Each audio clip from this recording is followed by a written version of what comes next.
Welcome into Rio Tinto Stadium for tonight's match between Rio Grande Valley FC and the Real Monarchs. Trey Fitzgerald, Landon Southwick on the call for tonight's game. Trey, this one's an interesting battle. You've got a team sitting atop the table, first in the West, first in the league, 52 points with the Monarchs, and then you've got a team that's battling for their playoff lives tonight, 3 points out of the playoff picture. Yeah, RGV, as you mentioned, just one win in their last 9, but they are undefeated in their last 4, and they're trying to get back into that Western Conference playoff race. Obviously, Real Monarchs setting the pace in the West. A lot of milestones in play tonight. We'll toss it down to the anthem.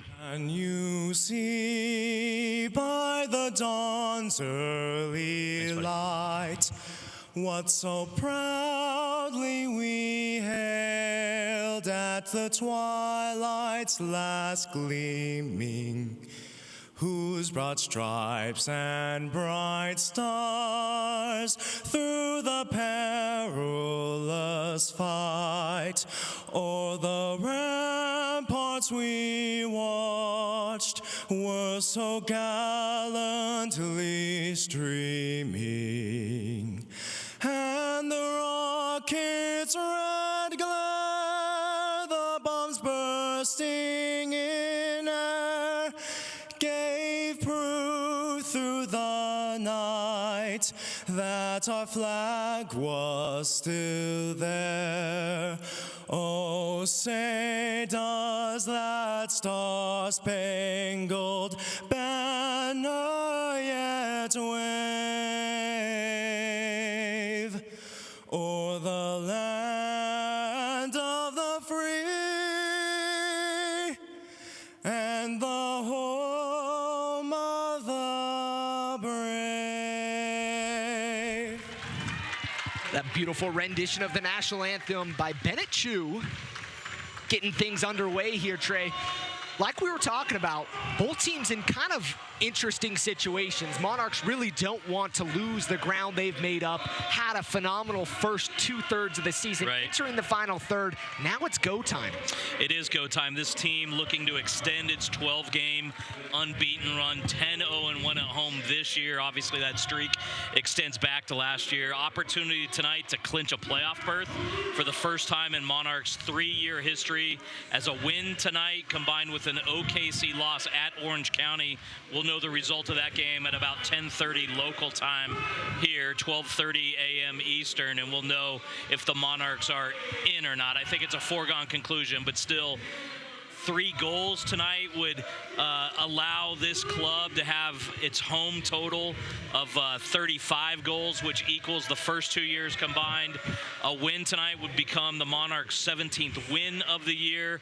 That equals the total from the first 2 years. Which is incredible. Mark Briggs, Mike Pecky and company have done a phenomenal job, and credit should go to Freddie Juarez, the coach from the first 2 years, now with RSL, Rob Zarkos, Craig Weibel, the list goes on and on. But obviously this has been a big focus this year for this club, is the USL title.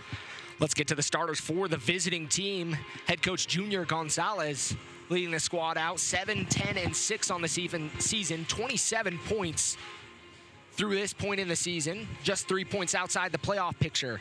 And Goitza in goal. Bilyu, Hunter, Megales, Green in the back, Wharton, James, Escalante, and Casper in the midfield, with Murphy and Bird up top. How are we looking on the other side, Trey? Just a couple quick notes before I get to the Monarchs lineup. I want to mention that Rio Grande Valley 3-6-2 on the road this year. Doesn't sound great when you think about the Monarchs' home record, but they are one of only 4 teams that the Monarchs have never beaten here at the Riot. So Mark Briggs is going to roll out, I would say, his usual squad with 1 or 2 exceptions.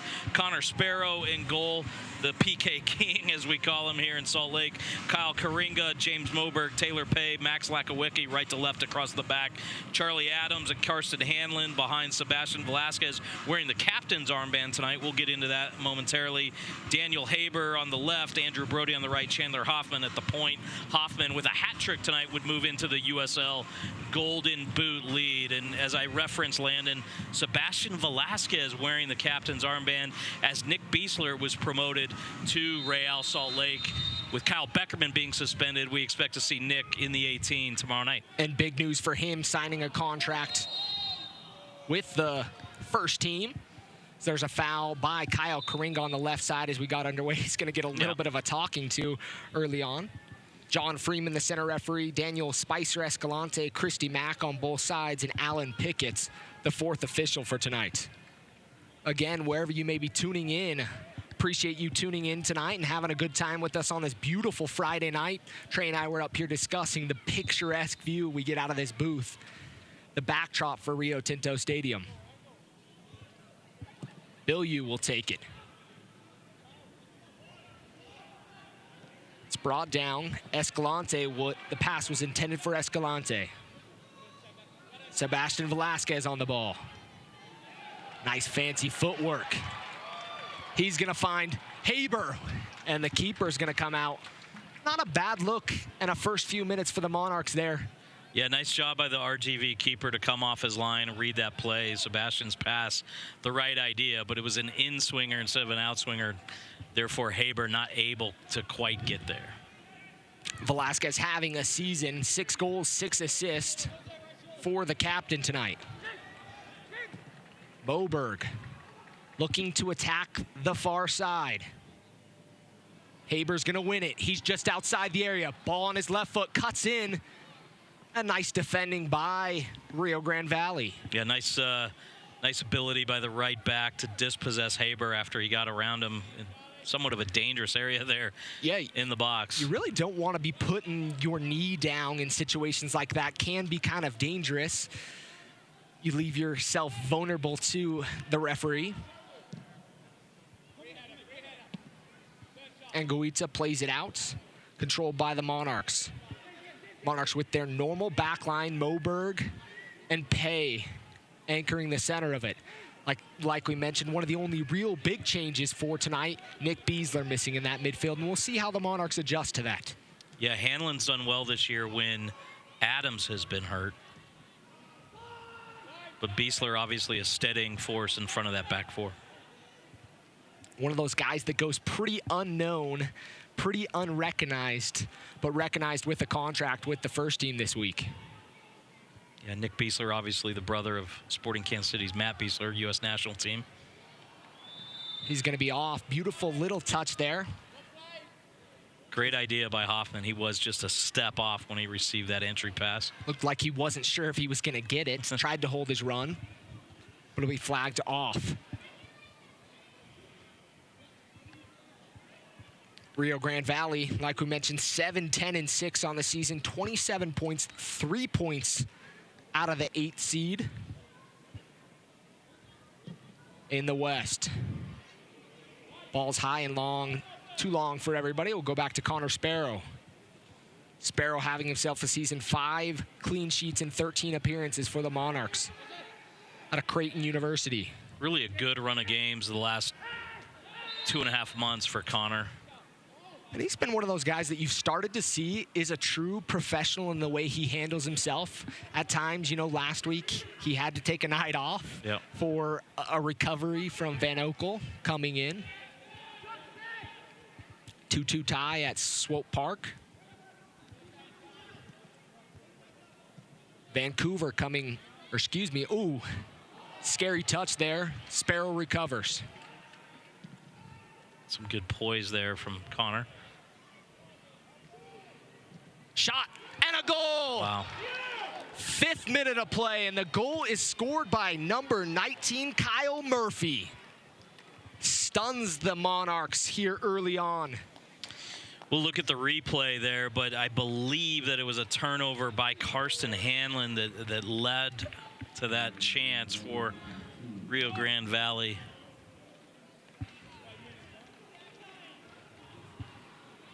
Sparrow had gotten away with kind of the initial rough touch. Yeah, well taken finish there for the Toros, who go up 1-0 here in the 5th minute. It's an early goal. We'll have to check the stat book for them. I think that's their earliest goal this season. Monarchs now are going to have to see if they can adjust. Not a team that typically plays to another team's style, especially at home. Right.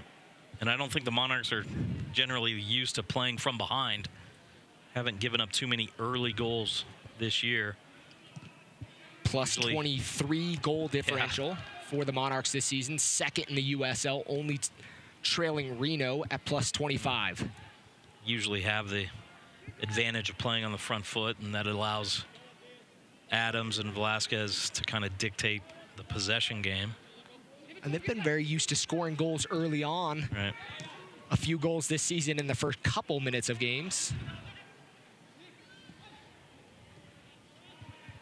See how they settle in here. 6 minutes of play, ball up long to Haber. Haber tries to settle, and that one's going to cross the end line for a goal kick. Good idea. 60-yard diagonal over the top.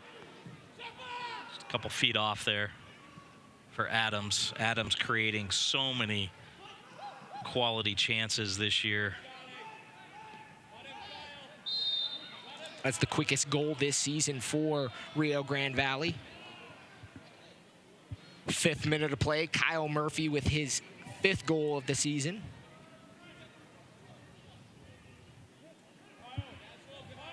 Monarchs will get a free kick just across the half. Adams kind of directing traffic, putting Pay and Moberg up. Calling for assistance back to protect the back line in the counterattack. Adams will hit it with his left foot. Bending in, headed out by Bilyeu.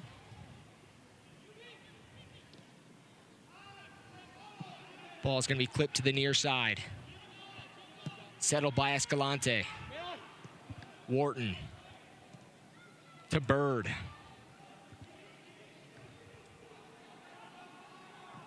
Hunter looking into Bird. Cut off by Lakowecki. Monarchs still trying to settle in the groove. Not something we're used to seeing from this Monarchs team. Normally a very composed team in the back.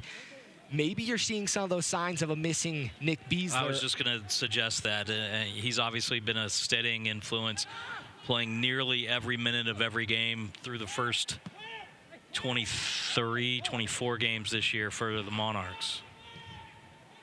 Kind of a different situation when you're missing a guy that's so steady and constant in the midfield, allowing your defense to play a little more freely. Hanlon with the turnover. Well read there by Moberg. Moberg cleans it up. RGV still on the attack. Escalante with Bilyeu out wide. Bilyeu 5 assists on the season. Wharton's going to cut inside. He's just outside the area. Back to James.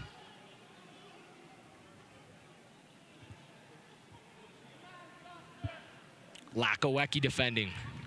Good defending there by Max Lakowecki. Monarchs, like we mentioned, 10-0-1 on the season here at home. Trailing 1-0 on a 5th minute goal by Murphy.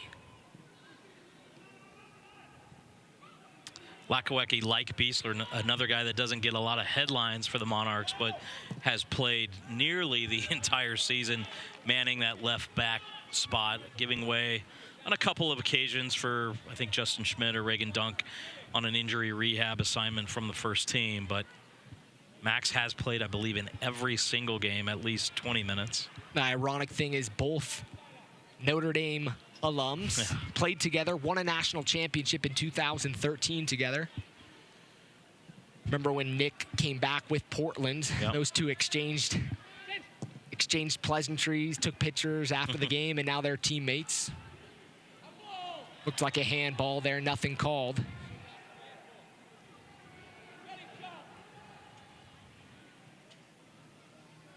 Haber out wide to Lakowecki. Lakowecki dealing with the sun. Rio Grande Valley with it now. You can correct me if I'm wrong, Landon, but I believe with Karsten Hanlon now in that kind of holding midfield role, that's more of the number 6 role with defensive responsibilities. He's used to maybe playing in that 8 spot when Adams was hurt alongside Beasler. he's still kind of figuring it out here in the first 10 minutes. And that's one of those positions, Trey, and I don't think we talk about this enough. One of those positions that's a challenging position. Sitting in front of a back four, your main assignment is defensive responsibility, but you're the link, typically, between the midfield, the forwards, and the defense. Kind of the engine.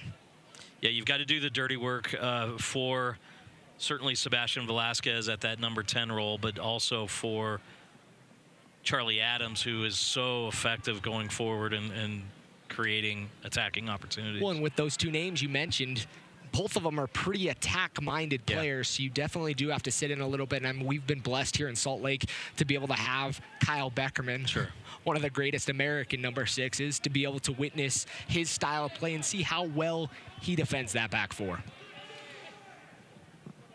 Karinga played all the way back to Pay.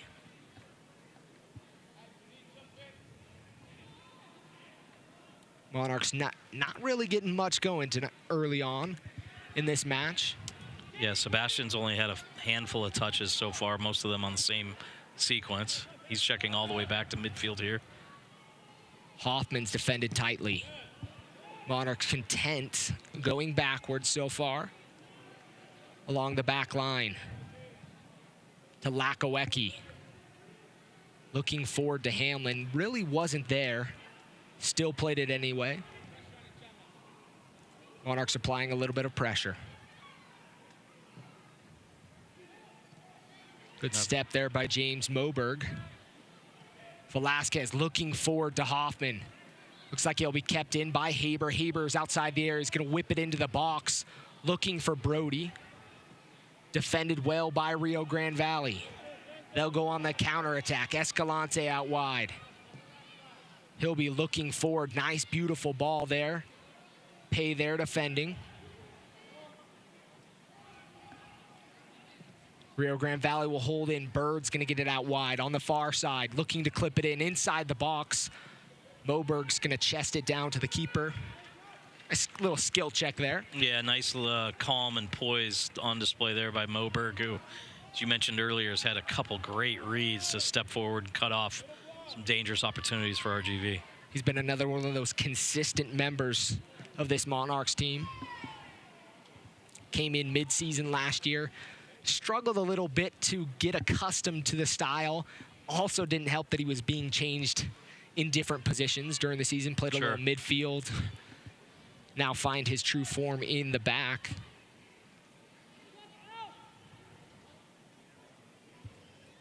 .13th minute of play. 1-0 Rio Grande Valley. Up to Hoffman. Hoffman's going to turn. He'll look forward.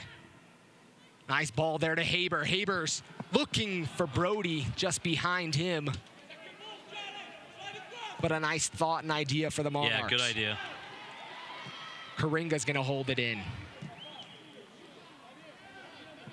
So the ball is going to be pinged into the Monarchs' end. Moberg will track it down. The Monarchs won at Rio Grande Valley 2-1. I believe it was late July, part of that two-game Texas stretch where they went to San Antonio, got a draw, went straight down to Rio Grande Valley, got the win, game that saw Connor Sparrow actually stop a PK to keep it at 2-1 late. 2-1 victory July 22nd. Trey mentioned late in the Texas heat. Tough little road trip. They get that stretch now here at home. Next week against San Antonio. Velasquez outside the area, cutting in. Nice little fancy footwork there. Gets tangled up. No call. I don't even think there was a mention from John Freeman there looking at that. Looked like they tangled feet. Mark Briggs quickly off the bench. So we'll get that replay look. See him with the nice footwork there. It's like he gets ran off the ball a little bit. Nice little shoulder-to-shoulder challenge there by James. James has the height advantage on him. Sometimes it makes it look a little more awkward in those challenges. Hoffman does a good job to hold it up. Lakowecki, can he get there? Keeps it in. Ooh. Looking back post to Brody, who was there. Yeah, Brody's in some dangerous positions. I don't know if he's gotten a touch on the ball yet, but you can see what the Monarchs are trying to do as they apply that pressure. Monarchs putting the clamps down on Rio Grande Valley right now. Trying to hold it in the area and find the equalizer. Coringa going to be fouled hard from behind by Escalante. Kind of a tough challenge at that point in the midfield. Unnecessary foul from Escalante. You don't want to get a warning this early in the match. Yeah, a little talking too. He's aggressive, trying to spring a counter. We'll get a second look at that here on the replay. Rode up his back side right there. Nothing malicious about it, but not quite the most necessary foul. Haber inside the Hanlon. He tries to do a little too much there with the footwork. Velasquez wearing the captain's armband. Out wide to Brody. Brody's crosses in and long. Just a little high there for Hoffman, but nice cutback to clear the space, get the cross in. You'll see that from Brody. Brody does a nice job with that nice cut. He makes a cut like he's going to go backwards, goes towards the goal line, and is pretty typically able to get a cross in. 2 goals, 4 assists for Andrew Brody this season. The Energizer Bunny, as we like to call him. Yeah, I believe Brody's one of 12 players on the Monarchs with multiple goals this year. Adams, and if Chase Minter gets off the bench, they can join. They both have 1 goal so far. Speaking of Adams, he's on the ball. Looking forward to Brody. Will be cut off by Bilyeu. Throwing across, just across the half. For Bilyeu, like I mentioned, Rio Grande Valley typically attacks from this side of the wing. Bilyeu 5 assists. Kastner 3 goals and an assist also on this side. Tough task for Coringa and Brody tonight. Nice job by Coringa to apply the pressure, try to win that ball on the sideline. And Trey, that's one of the differences that the Monarchs have brought this season that really wasn't something in their arsenal in the first 2 years. Pressure from the moment they lose the ball. Hoffman, he'll go at it. He's alone. Off to Haber. Haber's going to take a shot and a goal! It's from the exact same spot as his free kick last week against Swope. Daniel Haber with a beautiful goal there in the 18th minute of play to level things up.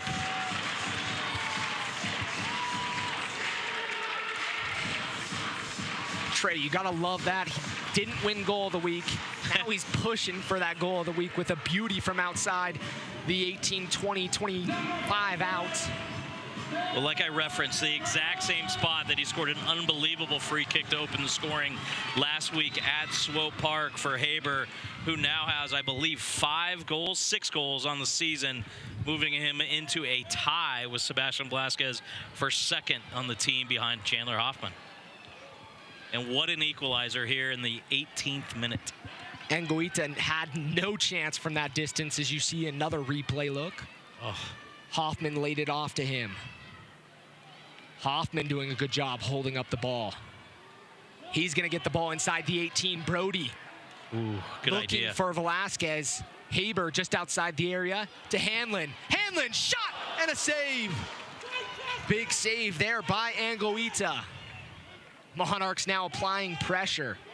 Can Rio Grande Valley maintain this tie at this point? Well, you see so much unselfishness between Velasquez, Hoffman, Haber, Brody. Hard work to win the ball, create space, set each other up. And that's one of the things about this team. I think that you mentioned multiple guys scoring 2+ goals. Yeah. And that's something this team really has brought. There's a lot of camaraderie. They like to share the ball. They don't have issues with that as Velasquez gets the ball pinged off him. Yeah, he's not happy about it either. You know what you're doing when you kick that. Yeah. James knew exactly where he was pinging that. I think that's Sebastian's point. Even though the ball deflected off of his feet, he knows exactly what he's doing. And the Monarchs, with their success earlier in this year, as we've seen in the recent months, they have a target on their back. People want to come in here and take down the team that's had, what, a 10-point lead atop the West for much of the last several weeks. 7-point lead in the West right now over San Antonio, with an opportunity to make it 10. San Antonio's game was postponed this week because of the hurricane in Texas. All those listening from Texas, we wish you the best of luck. Hope there's minimal damage. And I believe that's going to give San Antonio a 3-game week of the last week of the regular season. They play the 7, 11, and 14. Rough go to finish the season. Monarchs' tough test comes at the end of September, a Wednesday, Saturday in Sacramento and Reno.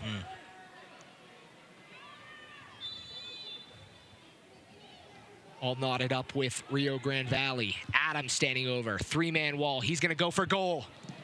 Just wide. Looked like it was Didn't miss by much. Bit. Yeah. A bad look there from Charlie Adams. Been very capable on the set pieces this season.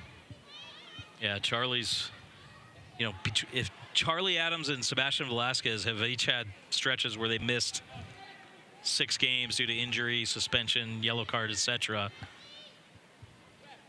Which is incredible. Both sitting with 6 assists on the season. And Sebastian adding 6 goals as well. Get those guys humming here into the stretch run. Could be dangerous for the rest of the league. Brody there. Applying defense. Rough challenge there by Kastner. Yeah, that's the second time Karinga's gotten knocked in that same ankle. Kastner's going to see a yellow card here in the 22nd minute of play.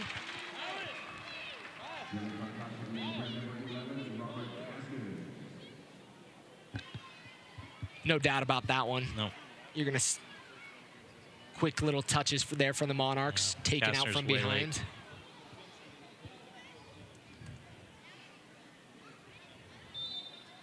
Little chippy. You would expect some of that in games like this. 2 goals scored before the 20th minute of play. Haber's going to get it out wide. He'll settle. He'll go at Green. To Hanlon. Out wide to Brody. Brody's going to cut it on Bilyeu. Takes a shot. Not a bad look there. Yeah, left-footed curler from Brody. He's not known to use his left foot extensively, but that got the defense off balance, and it took a very nice save by the RGV keeper near post to deny the RSL Academy product. You know, and sometimes in those situations, Trey, you're looking for the traffic in front to maybe cause a little bit of a disaster to happen. And Guita maybe gets caught behind a few players and can't see that, doesn't get there in time, but he makes the save.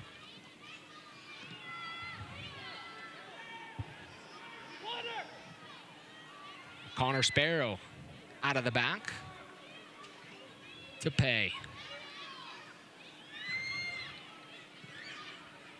Adams to Haber. Monarchs going to attack here quick. Seba out wide to Karinga.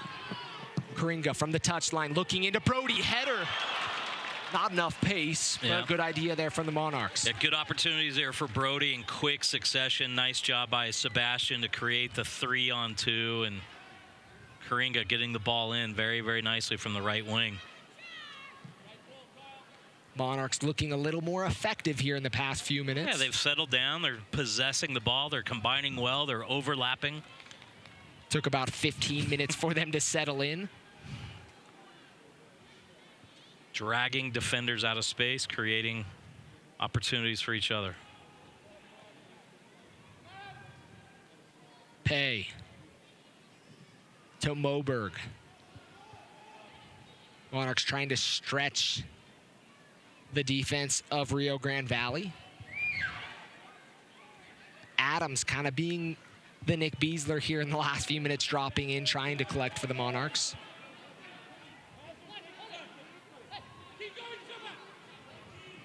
Brody, a 2-hand shove there. Hoffman to Hanlon. Out wide to Haber. He'll clip it in, looking for Hoffman. Hoffman was looking for it more at his feet, trying to get it on that left foot. They've had a nice connection all season long, but the Monarchs will win their first corner of the match.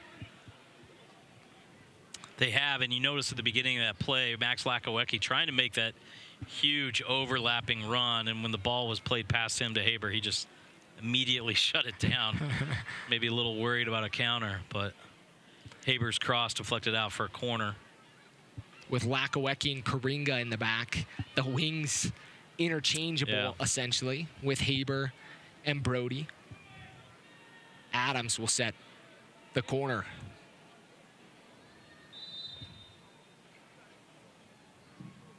Driven ball over everybody's head, looking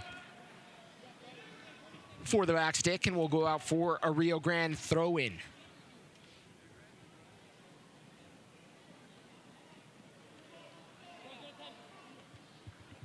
27th minute of play.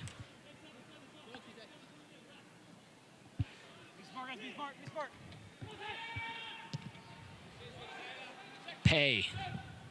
Knock it forward and is going to take a high hop and be headed back to the keeper by Magales. Soccer fans, Nike is an official sponsor of the USL. For more information, visit NikeSoccer.com. Pay there. Kind of an awkward little step there. Luckily, he got some of it. If he maybe slows it down enough, could give Murphy a chance. Adams creating space to Hanlon. Wide to Lakowecki. Hoffman doing a good job tonight of checking back into that. Velasquez dribbles himself into some danger. That's a nice ball. Nice ball, but a little too late for Kastner. Kastner found himself in an offside position. We have a free kick for the Monarchs.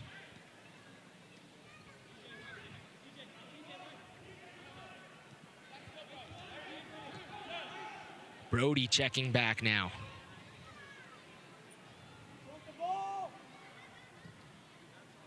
Hanlon out wide to Haber. Haber's been a name we've called a lot tonight, Trey. Kind of getting his boots wet with paint on that touchline on the far side. Yeah, he is. But finding himself in a good situation multiple times tonight, including on the goal. Be headed back. Velasquez try to get the touch. Magales was there. Rio Grande Valley trying to alleviate pressure here. We cleared forward. Moberg will play all the way back to Sparrow. Captain Jack. Well, it's amazing how the last 20 minutes have been so different than the first 10 for the Monarchs, who have really settled in. Rio Grande maybe settling back a little bit after that early goal. Sometimes it injects some life, but also allows you to become a little complacent. And I feel like Rio Grande Valley had a good game plan to start. Caught the Monarchs a little off on the back foot. Were able to find some space. And now the full-on attack. Hoffman, nice little run, trying to cut back just enough to be onside. Just a tough touch off. Yeah, good idea. And obviously, Brody checking inside and coming up that channel next to Velasquez out of the midfield. It seems like it's starting to confuse Rio Grande a little bit, who I believe was probably expecting Brody to stay on the touchline here on the right side. You know, I think some of those interchanges in the midfield that we're seeing, like we've mentioned so far, been to a little bit of a Nick Beasler change. You don't always see some of these guys cutting in and checking in that midfield space in towards the middle. You're seeing Charlie sit a little deeper. Yep. Job there by Adams and Moberg. Yeah, I mean, you're seeing Charlie kind of take that number 6 role. Hanlon pushing forward. A lot has gone through Charlie Adams tonight.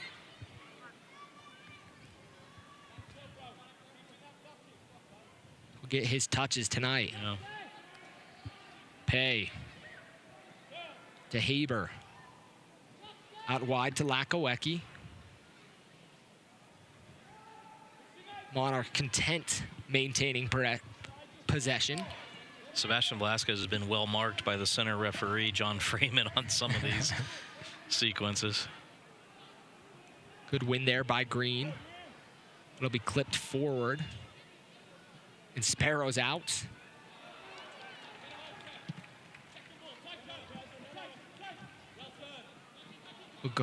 Looked like he came off Kastner there.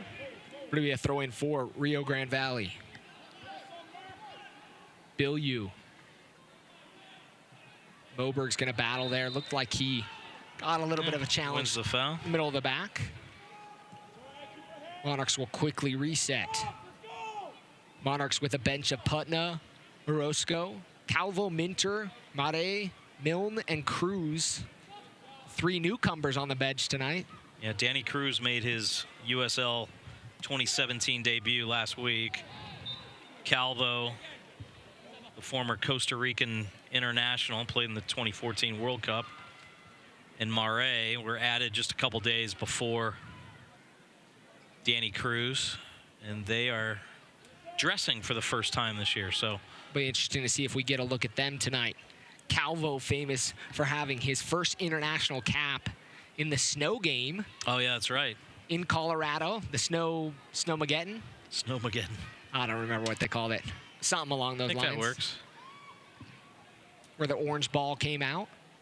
Costa Ricans not very pleased with the way that game was handled. No. Probably like Vancouver fans in April here at Rio Tinto Stadium. Which was wild. Good ball there by Rio Grande Valley. They're moving forward. Kastner here on the far side. Ball's going to be clipped up over top. Karinga does a good job to head it out. Yeah, that was a big switch. Nice job by Karinga to nod it out of bounds. Looked like he might have been a touch out of position, but was able to recover nicely and head that one away.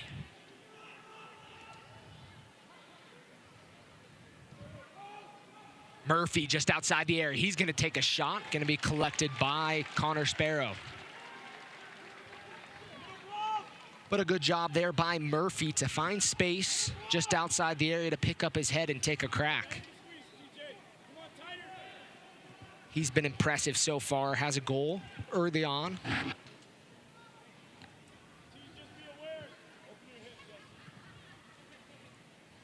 Monarchs with the ball in the back. This game's already featured 2 phenomenal goals. We're 33 minutes in. A beautiful night here in Sandy, Utah, 87 degrees, sun setting. Sebastian Velasquez moving forward. Out wide to Brody. Gonna win a deep corner for the Monarchs. Brody tries to take it. Not many times the ref tells you to move forward to take the throw in. Velasquez defended by 2. Nice little ball there. Brody gets around the defender. He's in the area to Hoffman. Hoffman found himself on the doorstep, defended nicely by Green. No, cross the end line for a goal kick. Well, we talked about Chandler Hoffman trying to get a hat trick tonight to move into the Golden Boot lead. Great work here from Brody. Hoffman's first touch lets him down a little bit, and then off a second touch for a Which goal is kick. Kind of unique in that situation. Hoffman's one of those guys that is known to be a clinical finisher inside the 18. Makes a living inside that 6. Moberg to Karinga. I'm sure he'll get several more chances. 14 goals, 2 off the lead. Dane Kelly and Williams in front of him. Yeah, Romario Williams had a great Gold Cup. The Jamaican international. Making a name for himself this season. Dane Kelly, kind of the perennial goal scorer in the USL. Yeah, now in Reno. Williams in Charleston. Both teams sitting in good position for the playoffs, but still trail the Monarchs.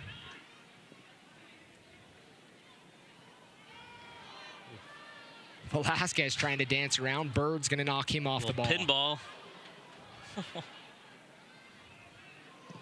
We're going back and forth here. Looked like a 5v2 drill right there. A little inside the box. Big switch there, coming. Karinga and Kastner.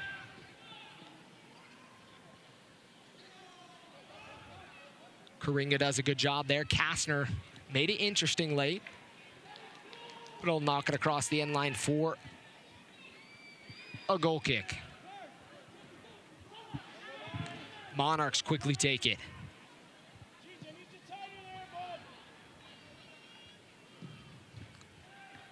We pin back.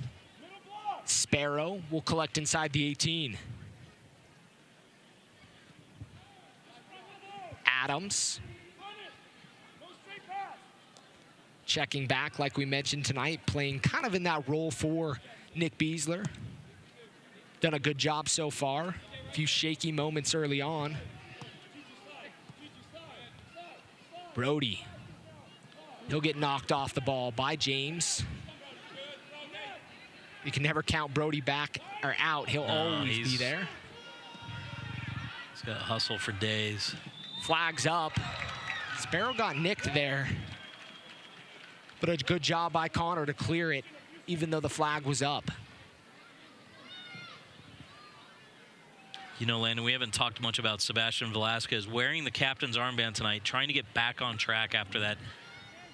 Well, I think it was an ankle / hamstring injury suffered late in the game against Phoenix. Kept him out for a little bit, and then on the verge of coming back, re-aggravated his hamstring, was back for a game, then went and got a yellow card suspension. So 6 goals, 6 assists early.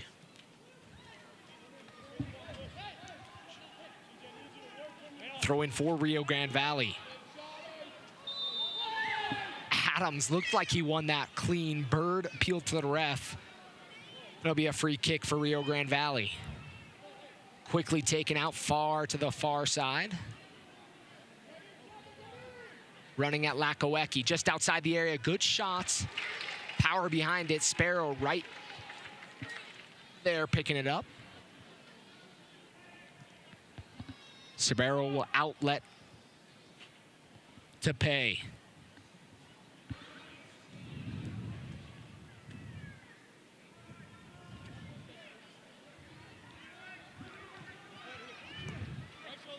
Karinga. Back to Moberg. 38th minute of play. We're all knotted up at 1. Murphy scored a goal in the 5th minute for Rio Grande Valley. Haber equalized in the 18th minute for the Monarchs.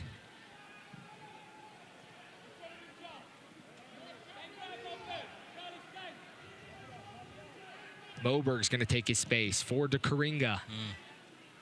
A good look there, trying for Brody.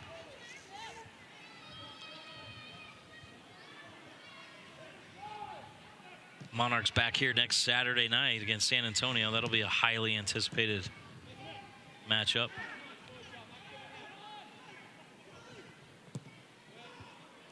A big test. 1 and 2 in the league. Yep. And a little bit of different styles. I was going to say. You've got one team that's very defensive-minded. We were talking a little bit about the shutouts that San Antonio keeper has had all season. 10 of them, to be exact. And the Monarchs, a goal-scoring team, a team that likes to score multiple a game. Multiple goals in 15 of its 16 wins. You've got an irresistible force meeting an immovable object. Ball's clipped in. Anguita will collect. The Spaniard from Bilbao, Spain, where I lived for a few months. Did you? Yeah. The Basque Country. Velasquez. He'll pick up his head. Looks like he's going to try to dance around the defenders. Gets it out wide to Brody. Brody's outside the area. Back to Velasquez. He's inside the 18. He'll cut back. Takes a shot and a big deflection. And he'll win a corner kick for the Monarchs. Second of the match. So much magic at the feet of Sebastian Velasquez. I feel somewhat sympathetic for Chandler Hoffman and Andrew Brody there, not quite knowing what to do, which runs they should make because of the cutback and the dribbling potential of their playmaker. The interesting thing, in his early days of his career, he would oftentimes go at it just by himself. Now, he's been known to lay a few of those off, so you really do have to try to make something happen around him. Adams looking for pay. Ball's just been a touch too long. Yeah, that's the second time I feel like he's looked for pay, kind of far post extended, 12, 15 yards out, and it's just sailed on him. Pay looked like he found some space there. Run was a little slow coming off the top of the 18.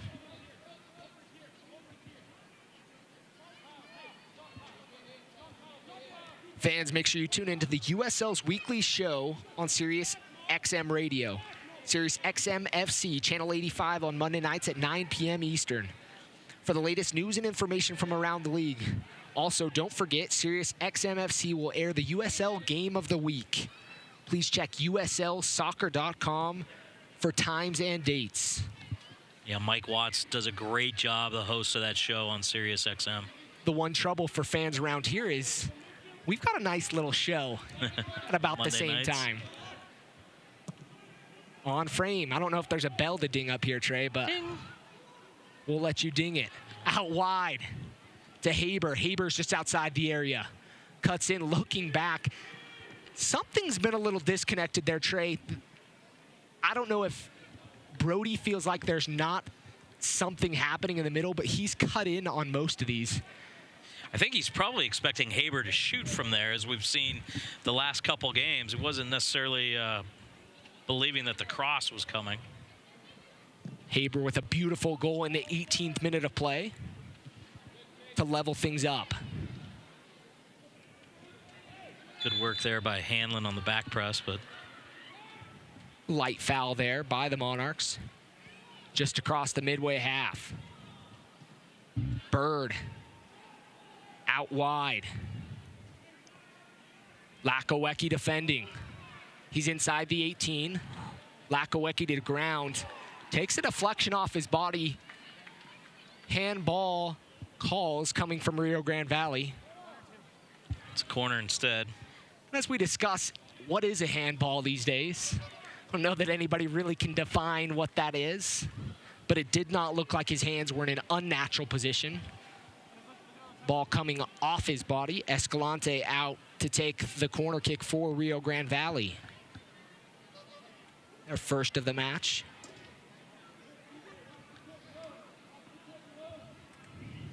.43rd minute of play.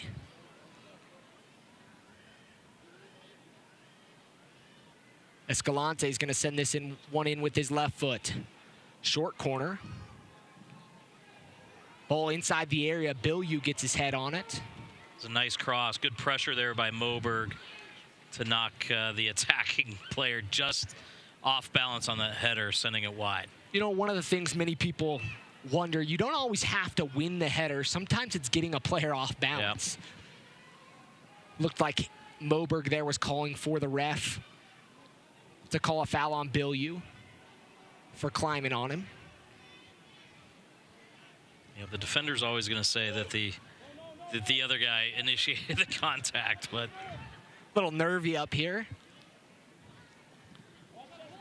Ball played back, no one was there. Moberg, Adams checking deep into the midfield. Looking for Hoffman.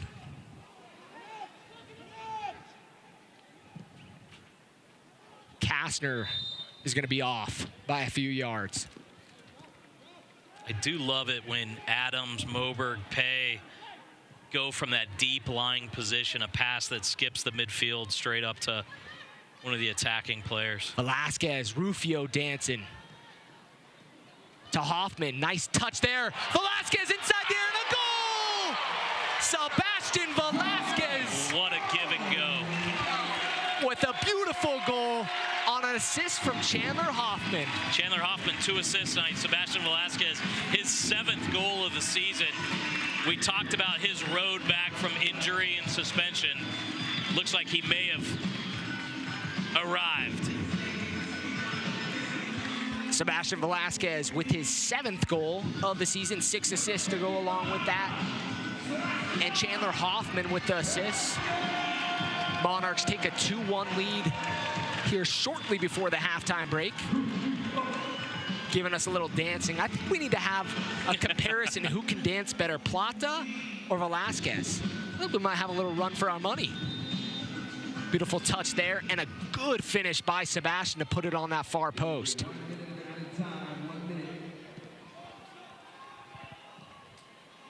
Not the goal you were looking for from Hoffman, but you'll take that all day, every day. That was definitely evidence of Hoffman and Velasquez spending so much time together. We talked a little earlier about maybe sometimes it's hard for the attacking players to know what Sebastian's going to do, but Hoffman and Sebastian clearly on the same page on a phenomenal goal.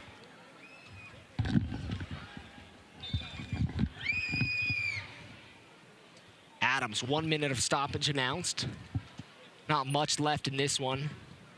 Freeman checks his watch. Haber will try to settle, be a throw-in. And 45 minutes of soccer have been played. Monarchs 2-1 lead at the break. Courtesy a goal here moments ago by Sebastian Velasquez. And the assist to Chandler Hoffman. Trey, thoughts on this first half? Well, obviously the Monarchs took a first 10 minutes, I think, to get going before they were all on the same page. But the final 35 minutes of that half, we saw 2 brilliant goals by the Monarchs and several other quality chances for Mark Briggs' team. You know, and both teams, give credit to both teams, done a good job. Rio Grande Valley can't be hanging their heads a little bit maybe because of that way the first half ended there. But they had a beautiful goal and caught the Monarchs kind of on their back foot early on. Yeah, they dropped off a little bit after that first goal, and now conceding 2 even from that position, that's going to bury them a little. They're going to have to come out and play, which is just going to open up more opportunities for Haber, Hoffman, Brody, Velasquez, Adams, etc. One of the big struggles for the Monarchs in Texas was the heat and humidity. Yep. Tonight, flip it the other way, elevation. Rio Grande Valley sitting at 26 feet, I believe, at their stadium. Yeah, that's going to catch up with them in the second half, especially if the Monarchs can maintain possession and keep RGV chasing that ball. And that offensive possession is actually the Monarchs' best defense because of the altitude factor you mentioned. Quality first half in this Western Conference battle. Monarchs take a 2-1 lead to the break. We're going to take a short break and be back with an interview with Deloy Hansen here at halftime. I'm a retired school psychologist, and helping people was my thing. I was very independent until I could take care of myself. I fell, and I had to have Meals on Wheels. After my stroke, when Meals on Wheels started, I was on the other end of the stick, so to speak. Meals on Wheels, coming to my door as someone who's housebound, having someone check on me, assures me that I'm not forgotten. Meals on Wheels has given me a mode of freedom that I wouldn't have otherwise. We're the clients. We are the clients. We are the clients of Meals on Wheels. America, let's do lunch. 1 in 6 seniors faces the threat of hunger, and millions more live in isolation. Drop off a hot meal and say a quick hello. Volunteer by donating your lunch break at americaletsdolunch.org. They said I have troll teeth. That my voice sounded like a possessed baby doll. That no one would ever love someone as stupid as me. That I was fat, ugly. Disgusting. The effect of bullying is potent. We will no longer be the silent majority. Now, when you see online bullying, there's something you can do about it. We're gonna take action with the I. I am a witness. I am a witness. I am a witness. I am a witness. I am a witness, and so are you.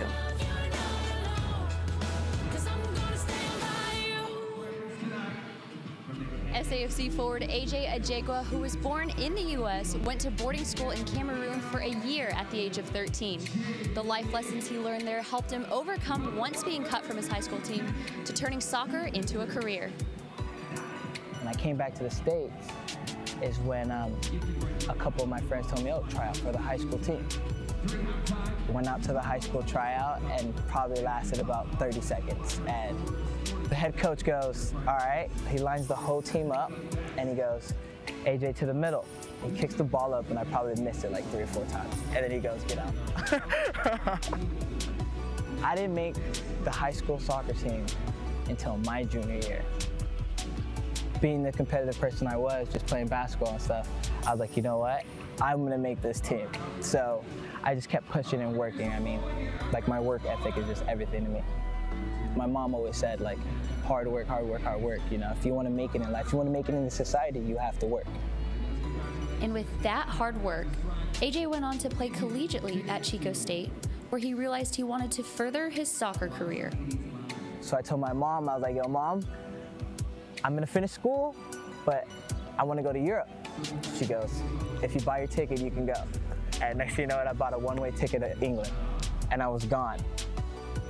When I was in England, I mean, I tried so many teams. I contacted probably like 4 or 5 teams in like different leagues, trying to get an opportunity. And then Biggleswade United gave me an opportunity to play for their U23 team, which I'm really grateful for.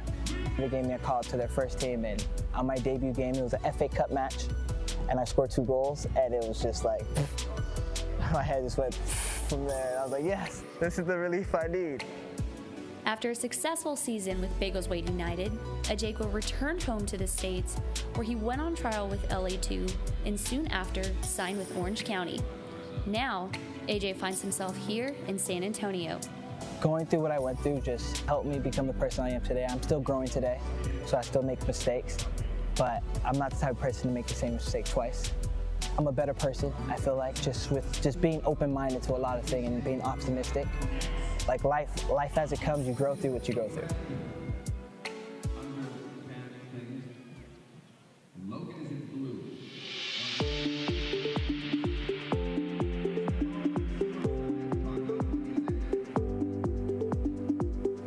My name is Grant Stock, and I am the high school principal here at Real Salt Lake Academy. You know, me and my staff and a lot of us have said today's been the best day of the whole time we've been working because we've had students in here. This is special for both those kids that are pursuing soccer and those that are pursuing the ultimate in science, academics, and research. You will get a better scientific STEM education here, we believe, than virtually anywhere in the state of Utah. So of 93 academies, 61 Division I colleges, 25% of the U.S. national team came from this academy. That's how good this academy is and will continue to be. We will ensure that your son and in the future daughters is well educated and well trained and a decent human being. We're committed to that. I look forward to meeting each and every one of you. Thank you for joining us in this quest. Have a great day.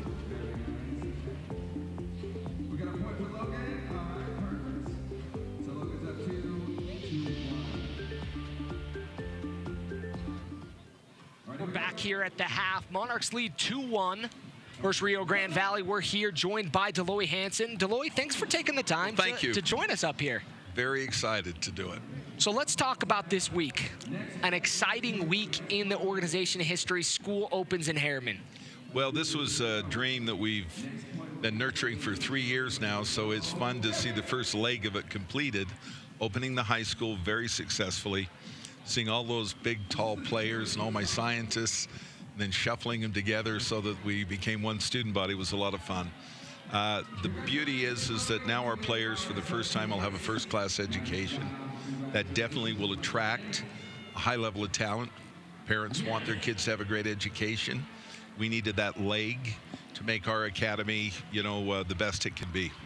Deloy, talk a little bit about how you see Mike Petke, Mark Briggs at the Monarchs, Martin Vasquez with the academy, all working together under one roof, under one pyramid out there at the Zions Bank Real Academy. Well, there are really 4 legs to the pyramid. The youth, 7 to 14, right, that spreads across the state and into Arizona. We'll have 8 academies.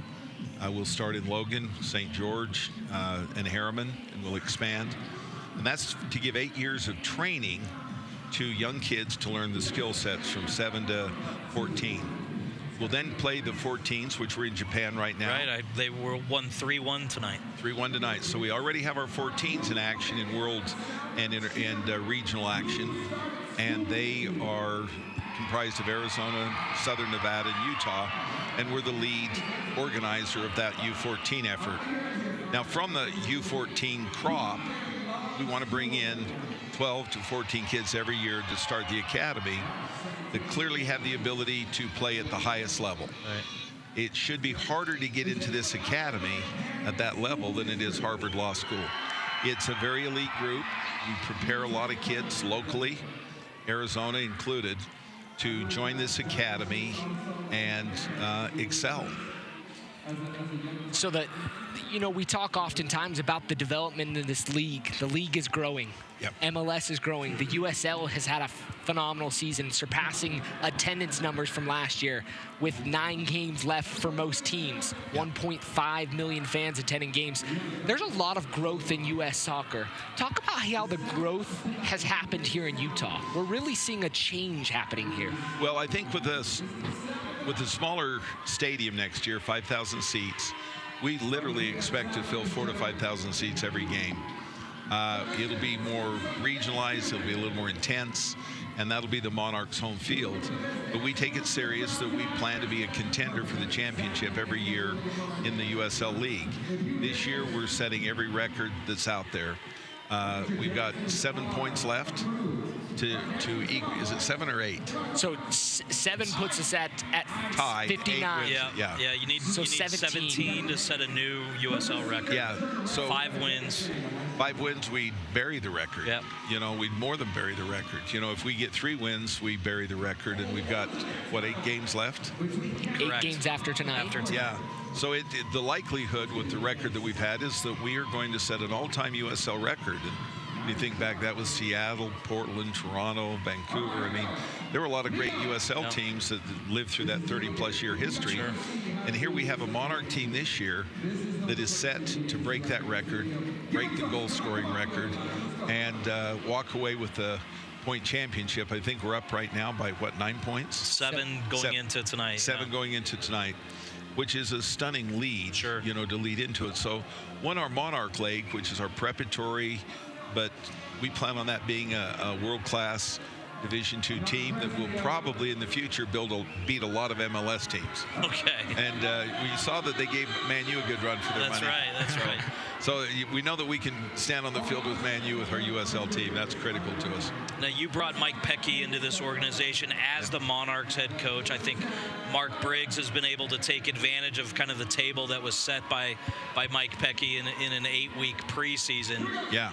Just give us your thoughts on what Mike has done here in Utah over the last 6 months. Well, it was really fun. When I went out and met Mike last September, October, we had a great meeting of the minds. I'd watched him when Hymus and Olavi was playing in New York, so I watched the New York lot because I liked Hymuson. And he just impressed me as a coach that had presence, you know, had a sense of where he was going. I mean, he had a winning year. And then to the Red Bulls' mistake, they let him go. Right. It was house cleaning out of England is what I call it, and they really made a mistake. It was so fun, the humility that he had, not understanding how he had a winning year and then lost his job, that when he came, he was ready to prove to the world. So I'm glad Mike's got a light chip on his shoulder. He's got one with the referees. I think, where do we have that? You know, we've got... I don't know what freaking thing we can say about it, but... well, the freaking printer didn't work, so... When I went to the owners' meeting, every owner had seen that. Oh, yeah? So I told Mike, he said, all publicity is good publicity, and that was freaking good publicity. So. You know, I think that's one of the things that makes this work. You've got a passionate coach with the first team, Mike Petke. You've got Mark Briggs, who down here brings a lot of passion. Kind of was able to see and mentor behind Petke through the preseason, through that first game, and is now running this USL side perfectly. Well, it can't be said enough that what the Harriman will do is every one of these 3 coaches and our 8 through 14 are headquartered there. They're thinking together. We're training together. We're doing the same thing. We're not in Arizona. We're not in a foreign, out in North Salt Lake. We're not here training. We're training together on 5 fields right next to each other. You can't help but get better coordination when the communication is that high. So we think that someone should be able to slide right in from the academy to play for the Monarchs. We think the Monarchs should be able to slide in, and they will, and they are. And we're seeing that happen on a regular basis now.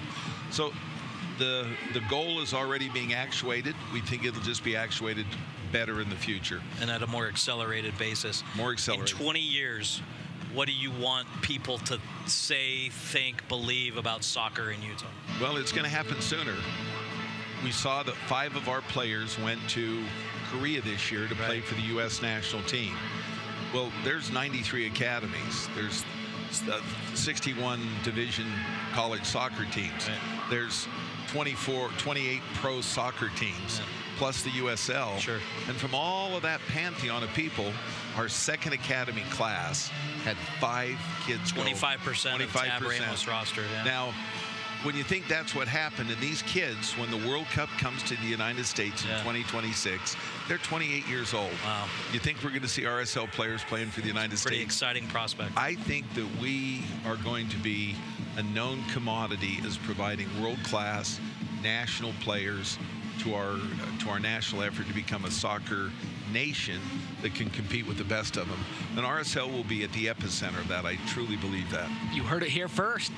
Deloy Hansen, owner, Real Salt Lake. Thanks for taking the time joining us up here. It was freaking fun. Thank you. Freaking fun. Hanging out in the booth. We appreciate you taking the time. The new RSL word, freaking. Freaking. There you go. Thanks, Deloy. Take care. Thank you, guys. Get back here shortly with second half action, seeing what adjustments have been made.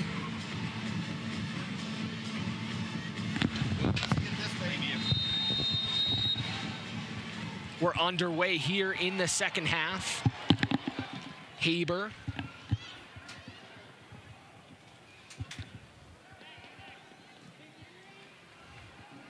Checking to see if he's on. He'll pick up his head. Moberg defending him. DeBillieu.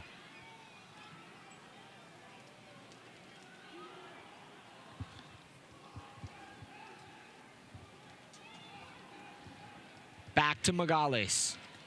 Monarchs still leading, at the break 2-1. Kind of a little bit of a settling. Kastner to Bird.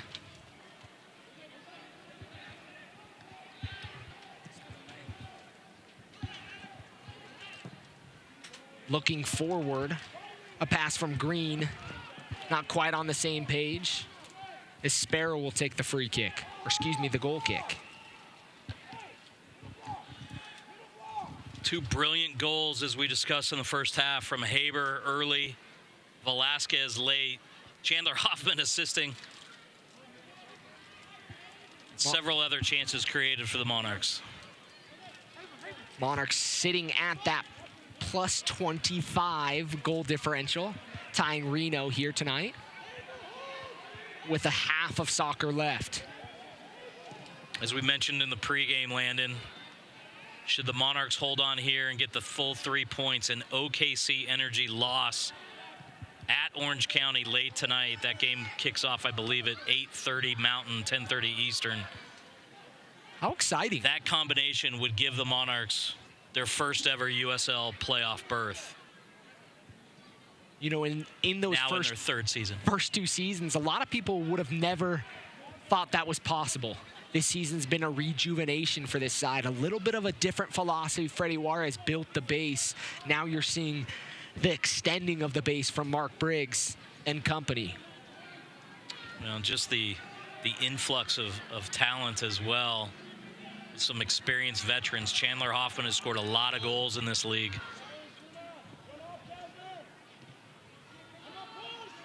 Moberg, Taylor Pay coming over from Portland, Salt Lake native, who, as well as Daniel Haber, also coming from Portland Timbers. Hoffman to Adams. Hanlon with a nice little tackle there to win it. Velasquez runs into Bird. It'll be whistled for the foul.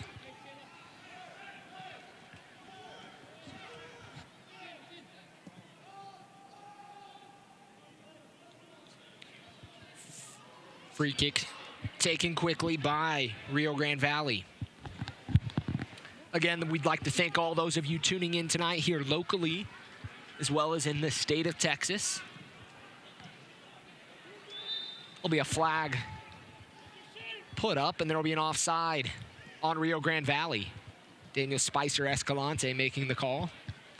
Player coming from an offside position to an onside position. Lakowecki to Haber. You'll notice here, Trey, shortly, Velasquez is sitting a lot higher than he was a few minutes ago. They're trying to open up that space in the midfield. RGV pressuring Haber and Brody when they check inside. And that's where you kind of miss Velasquez right there in that space.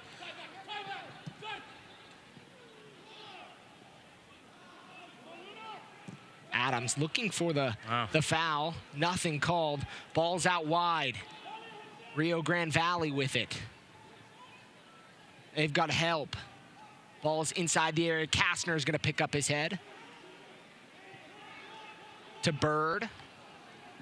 Bird's just outside the area, out wide.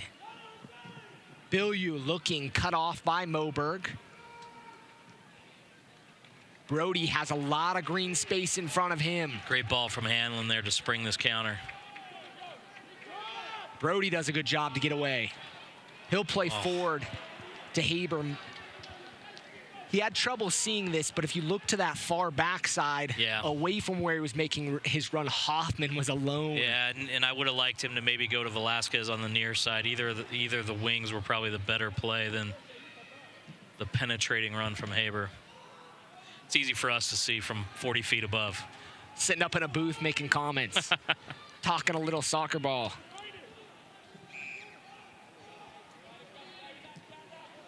Beautiful night here, like we mentioned, at Rio Tinto Stadium. Good crowd on hand here.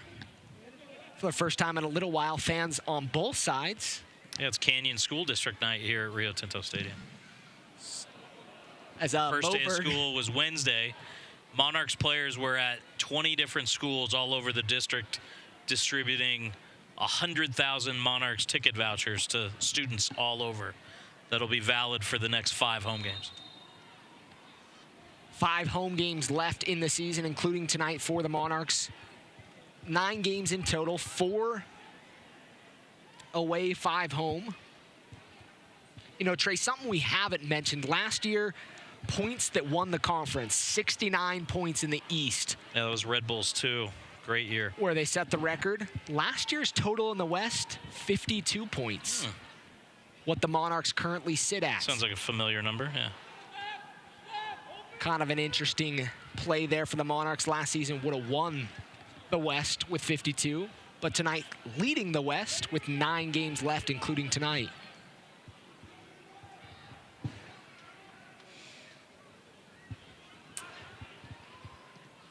Velasquez defending. Wharton up to Kastner. Kastner trying to find the run of Escalante. Lakowecki just reads that so well. Haber, can he get there? Monarchs going to try to apply the pressure here.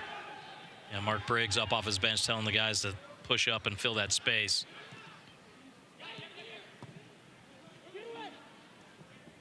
Bird. He'll collect. He'll distribute it. Karinga will cut it off. Ooh, nice little turn there from Karsten. Out wide to Haber. Has Velasquez in front of him. He'll play it to Velasquez. Velasquez defended by 2. He'll pick up his head to Karsten. Looking for Haber. Haber probably was in an offside position. That ball reaches him, but not a bad look. Little dummy there. Foul will be called on Hanlon. So we talked about the Monarchs being at home here next Saturday, Landon. One of the things we were remiss in not talking to Mr. Hansen about was that the 2 academy teams under the direction of Martin Vasquez are going to make their Utah debuts here at Rio Tinto Stadium next Saturday as well. Which is awesome. These games will be free admission to the public, 11 o'clock a.m., 1:30 p.m. Free 90 free. Sounds like a Utah word. Who doesn't love the sound of that? Academy games, more games here at Rio Tinto Stadium. kind of completing that vision of having all teams here under one roof. umbrella, yeah. Literally one half roof here. We'll get our corny jokes off. 54th minute of play. Monarchs lead 2-1. Velasquez to Haber. Good ball movement here from the Monarchs. Karinga looking for Hoffman, back post. Hoffman was calling for it, but just hit a little too long.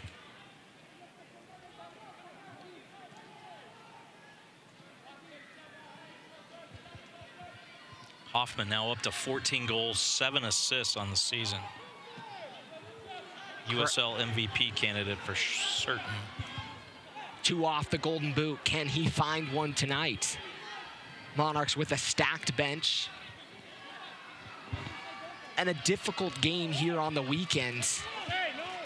You got to imagine if they can add another goal here in the next few minutes, you'll probably see some of those main guys getting a little bit of a breather. I'm sure Coach Briggs would like to see Juan Mare, Calvo, and maybe even let Danny Cruz make his home debut. Although I say that, all 3 would be attacking subs, which might not be Briggs' mindset with a, let's say, a 2-1 or a 3-1 lead late. So a few defensive players on the bench tonight, but only a few. Yeah, Emilio Orozco making his way back into the 18 for the first time in a few months after leg injury. He was the mainstay for the Monarchs. Kind of gone through an injury-ridden season this year. Played the last 2 seasons for the Monarchs. Really one of the only holdovers of the group. From the original 2015 team. Played with Chivas, if I'm not mistaken. That's correct. I don't know if there's too many of those players still around.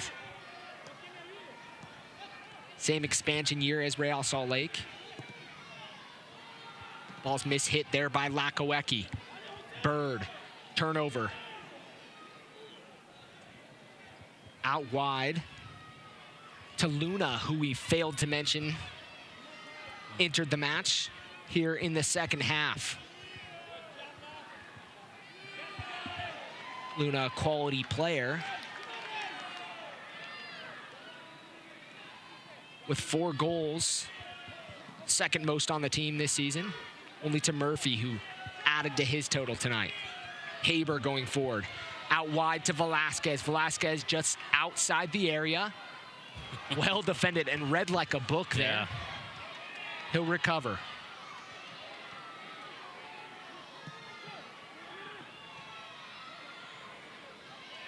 Nice little ball movement from the Monarchs. Yeah, a lot of possession here, mostly through Adams and Velasquez. Which in the first half, we really didn't have as much of that. They were both dropping in low, struggling to find their space. I think what you talked about early, Velasquez sitting high, was maybe a tactic to open up that midfield like you mentioned, and you're now seeing him back sitting in the midfield collecting. Yeah, I think Mark Briggs got tired of that big gap sitting between the midfield and the forward line. Brody. He'll go forward. Out wide to Lakowecki. Lakowecki's in the area.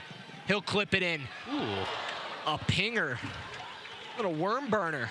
Takes a deflection. And Goitza collects. Great read again. Big shot there by Karinga. Blocked by Magales. Karinga with, I believe, 2 goals in the last 3 games. He's looking to get another one. You know, ever since they played Manchester United, I think he's been feeling it. That's his, that was his team. International friendly against Manchester United, who look to be phenomenal this season. Had a nice look at them here at Rio Tinto Stadium earlier in the summer. Glad we could sharpen them. Ooh. Good looking ball. Hoffman will keep it in. Defended well by Rio Grande Valley. Bird to Horton. Back to Bird. Bird's kind of the playmaker there. 3 goals, 2 assists for Rio Grande Valley.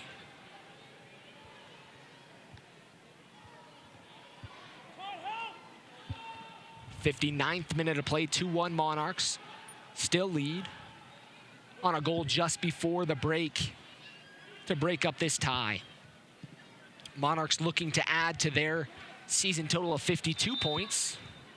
Rio Grande Valley looking for the decisive 3 points to put them back in the playoff picture in the Western Conference. Put them back in the 8th seed. And you know, Trey, they're in for a dogfight. There's some teams down there that you know are not giving up easily. Should be a nice little challenge for Rio Grande Valley. And a team last year that played very well, finished near the top of the table, and now battling for their playoff lives. I guess that's a switch of the two teams there. Yeah, you've got 1, 2, 3, 4, 5, 6, 7 teams between 27 and 33 points there in the Western Conference. Most teams have 8, 9, 10 games remaining. It's going to be a really, really fun stretch run. Velasquez will take the throw in. He's going to get the warning from Freeman. Lakawecki will take it. It's going to ping pong around. It'll be knocked off the Monarchs for a throw in.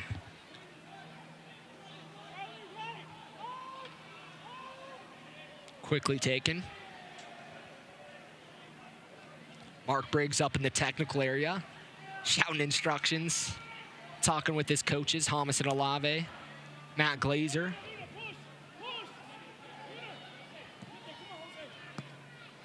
So, Landon, we talked earlier that Rio Grande Valley, one of 4 teams that the Monarchs have never beaten on Utah soil.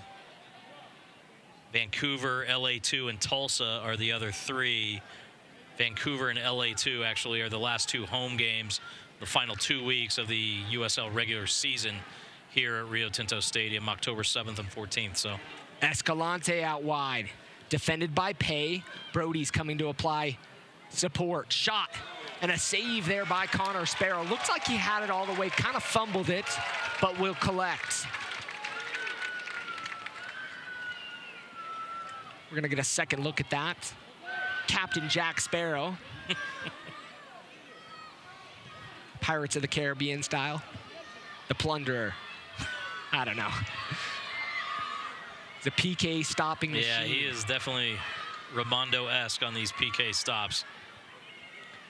Matt Glazer does a good job of prepping the goalkeepers. Rondo kind of always had that in him, but Sparrow showing he's very capable of doing the same thing.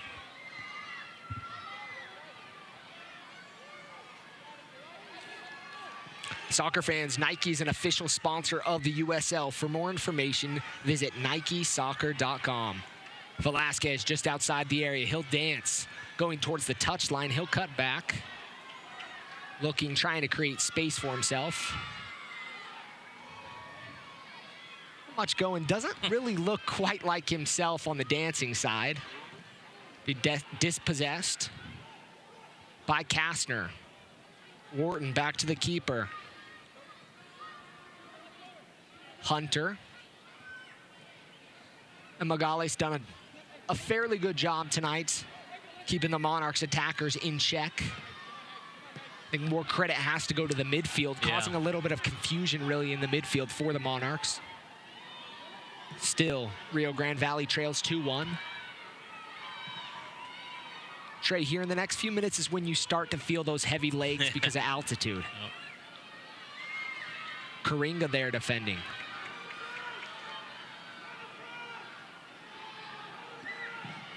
Moberg.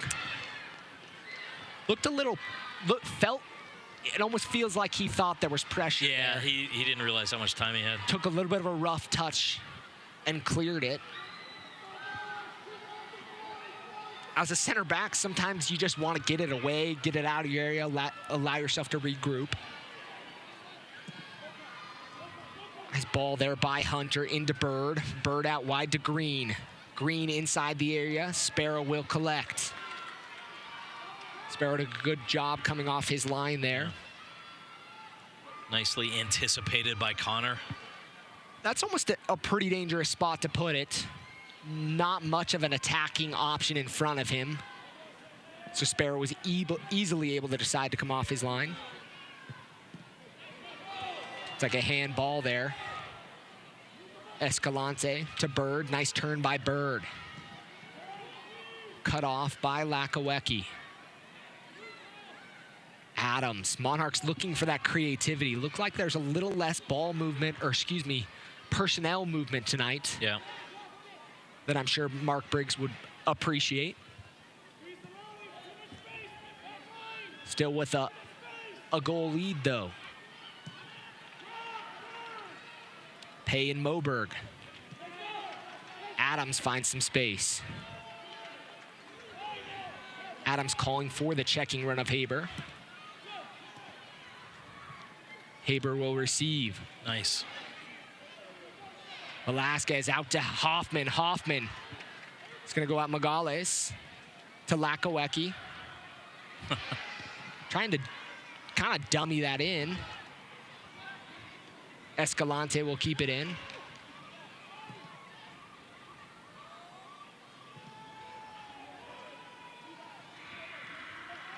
Looked like Karinga probably could have cut that one off, but he'll let that one roll out for a throw-in. Looks like Chase Minter is going to get ready to come on for Mark Briggs. Some fresh legs to... One of those midfield options. Yeah, maybe force the issue.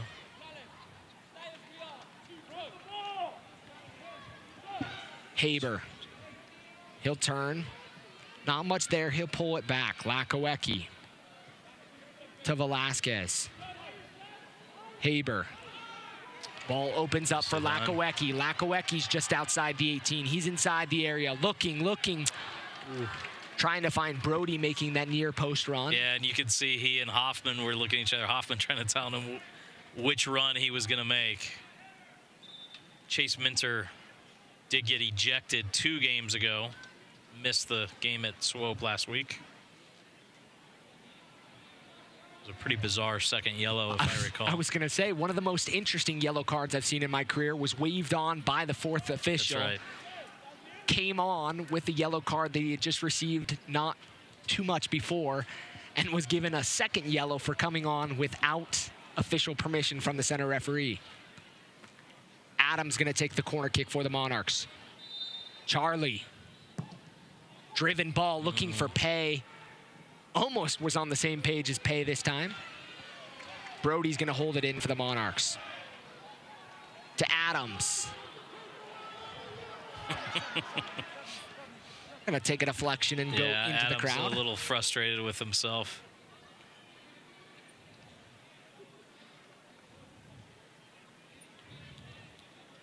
Haber's night's going to be done. 67 minutes put in for Daniel Haber. And a goal to his name in the 18th minute of play. A beauty, an absolute beauty.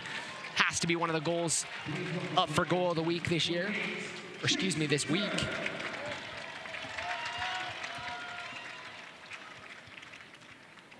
Chase Minter will come on for the Monarchs. Looks like he might get his first touch here. Yeah, he'll provide some spark on this left wing. Try to fly up and down as much as he can. Karinga to Brody. Rio Grande Valley getting a substitution ready.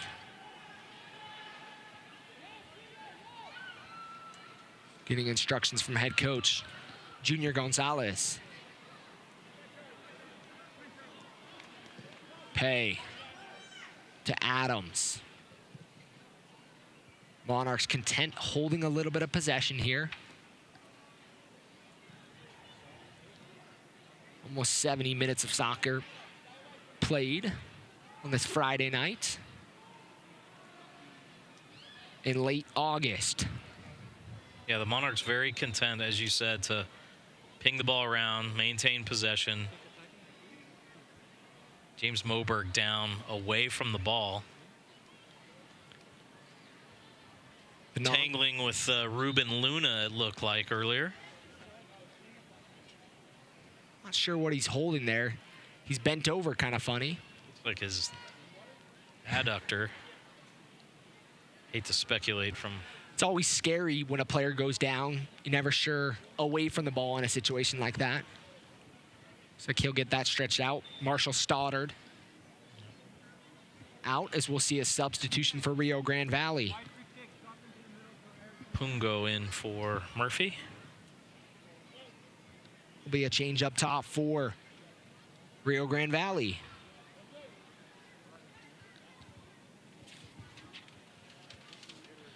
Michael Gallagher not on the substitutes bench for the Monarchs, so if Coach Briggs needs a center back sub, he's got Emilio Orozco. About the only defensive option on that list.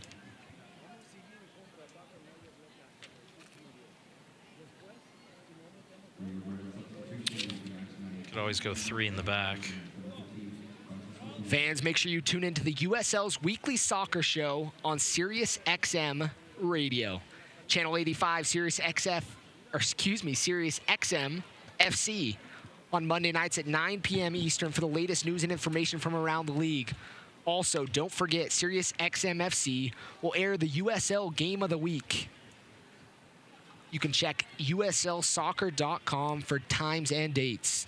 Mike Watts, like we mentioned earlier, with an awesome soccer show on Monday nights. Yeah, Mike's a big fan of the USL, excellent broadcaster. Love that Sirius XM show that he hosts on Monday night. I've been honored once or twice to be a guest on there to talk about everything that's happening soccer-wise here in Salt Lake City. And there's a lot happening, as we talked to Deloy and found out a little bit about his plans and what he hopes for in the next 9 years instead of just 20. And it's hard when you're in the eye of the hurricane, as a lot of us are, I think, to step back and appreciate the scope and the magnitude and the volume of the development that he has accomplished just in the last handful of years, upgrading the amenities in this stadium, bringing a USL team to the RSL family, now bringing the academy that we've been running for 6 years in Casa Grande up to a location that's 20 minutes from Rio Tinto Stadium. And now the regional training centers, as he mentioned, $5 million each for kids aged 7 to 14 all over Utah and Arizona over the next 5 years. The first one that he didn't mention in North Logan is actually going to open here in about a month, land in 6 weeks up in, as I said, North Logan. So each of these regional training centers will have an indoor field, an outdoor field, and a classroom with a digital curriculum. And Velasquez just outside the area. Looks to Minter. Minter's going to take a shot. Deflected. Monarch's going to hold it in. I'd almost like to see Sebastian be a little more selfish right there and pull the trigger from 15. But, you know, I don't know if him and Adams are doing a little more work. They both look a little lackluster on their movement. Maybe it's the defensive responsibility that is causing them a little grief.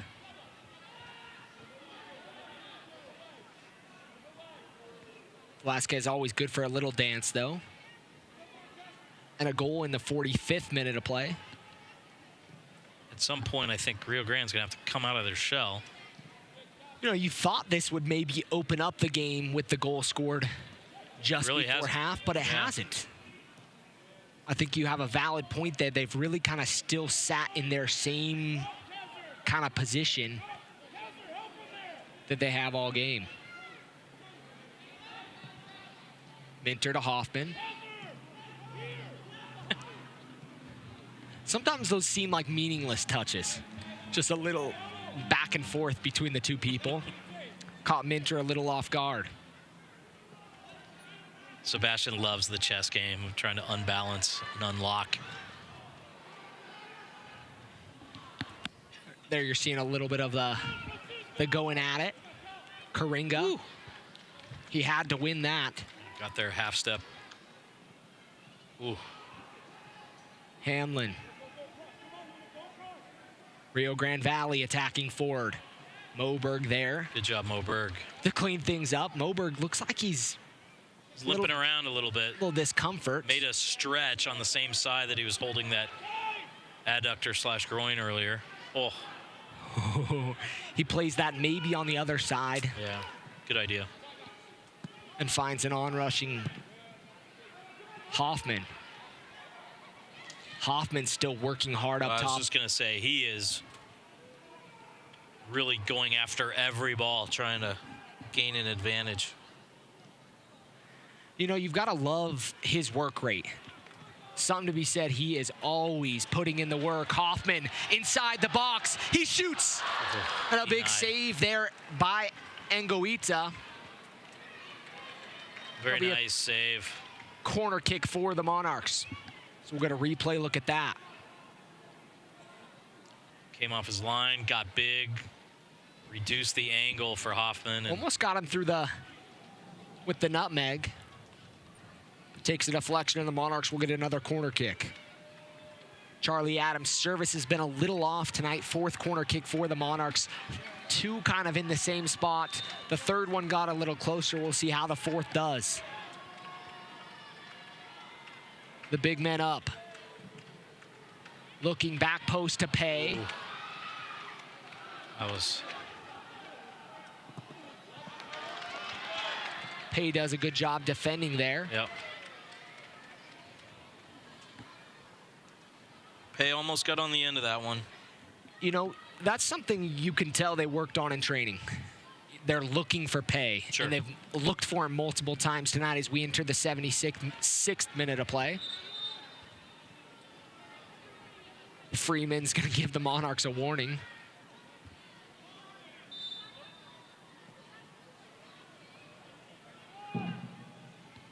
Monarchs will get another throw in.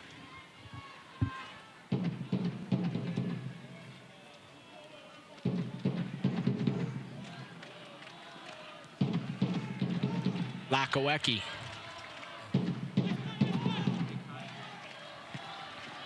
Nice acrobat there. Acrobatics by Green.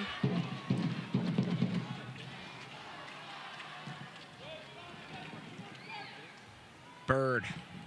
Karinga. Minter. Ooh. Minter looked like he had a turn there. Yeah, ball was a little far away from him, looking for the foul. So we're going to see another substitution. Garza's going to come on. And he'll replace Green. Hot.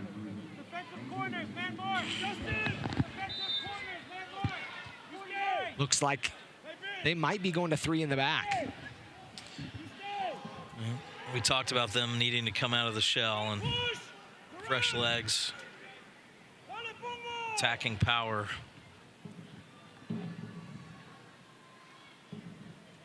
Ball is going to be switched to the near side, held in by Escalante. Bird making a run in front of him. Wharton looking out wide. Brody's going to track.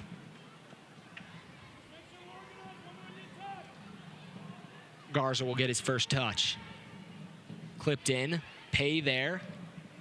Moberg will clean it up. You got to wonder if Mark Briggs will make an adjustment here. Pay defends that one nicely. Velasquez loses a shin guard, gets fouled. Or excuse me, a shin guard, a shoe. And Rio Grande Valley's complaining there was no foul. Maybe Sebastian just doesn't tie his shoes. He's got a little boy, Armani. I'm sure he's teaching him how to tie his shoes, so I'm sure Sebastian's tying his shoes. Maybe Armani will be in that RSL Academy before we know it. You know, and that's the interesting thing. Quite a few players, you'll imagine, will probably stick around with facilities like that. Minter will keep it in. He's going to take a shot from distance. Did not miss by much, Chase Minter. That was knuckling. Yeah, wow. He wanted that. You can tell the grin he gives to the bench afterwards. Jeez. Froze the keeper. Yeah. I like the aggression. He's made a difference since coming on.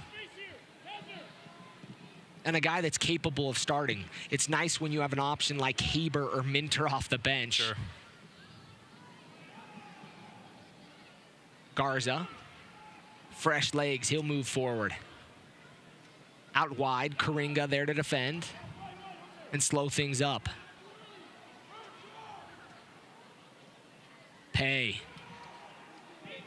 telling the midfielders to get out of the way. It's going to be helped along by Freeman. The referee, Brody. Tirelessly. Wow, couldn't get that out. Yep. Working. Minter just outside the area. He's capable of shooting. Ball gets away from him. Looks like a handball there. Oh, wow. Nothing called. Freeman had a perfect spot to make the decision. Great Good tackle. challenge there by Lakawecki. Bird. Saw the referee give the chest signal to the Monarchs players asking for the handball. Moberg will cut it off. Kastner chasing him. Getting a little helter-skelter here in the last few minutes, opening up the game. It's almost like RGV tried to conserve their energy the first 30 minutes of this second half, and now they're going for the burst, for the equalizer here in the final 15. Sparrow will come off his line. Read that one nicely. 80th minute of play. Monarchs lead 2-1. Here at Rio Tinto Stadium, looking for their 17th win of the season. Moberg's down again.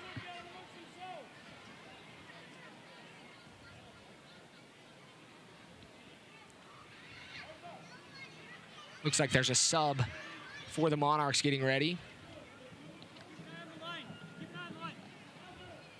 Yeah, that's Emilio Orozco. So you don't like that, worries you a little bit to see a player like James Moberg, a stalwart in the back for the Monarchs this season, coming off limping. Orozco did start the first 4 games of the year for the Monarchs.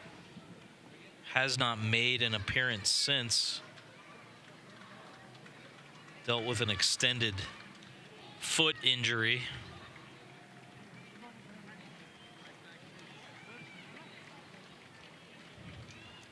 He'll step onto the pitch here in the 82nd minute of play. James Moberg's night's done.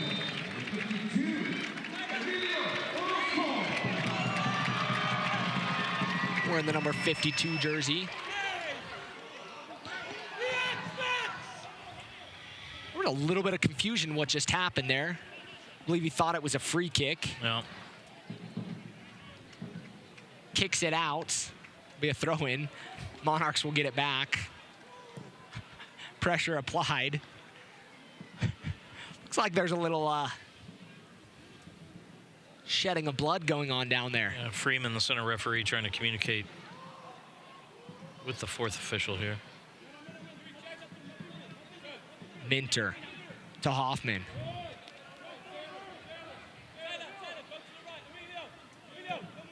Minter will leave it. Mark Briggs now giving instructions, trying to adjust. Yeah, he's switching his defense. Pay and Orozco, putting Orozco on the left center back position. Velasquez showing his magic on the ball. Hanlon looking forward, and you can hear Briggs calling for that ball to be on the ground, trying to get some composure there. You don't necessarily have to go up over top. There's no need to be impatient right there. With Hoffman. Hoffman's a guy that likes to have the ball at his feet. Yep.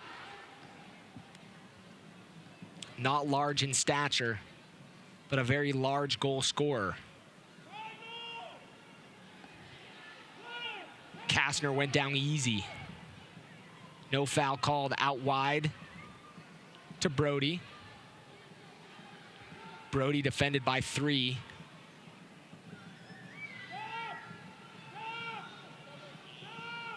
Sparrow. Got a little nervy there. You could see the quick stutter step there from Sparrow. He's been a comfortable player all season long, but had an earlier little blunder that it may be still sticking in his mind. Hunter. A big switch to the far side. It's a nice ball. High arcing ball. Cut off by the Monarchs. Emilio's going to get his first touch. To Sebastian, defended by multiple. And he'll get away from it.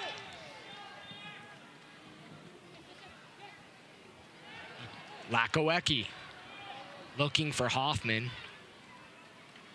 He'll let that roll out for a throw-in.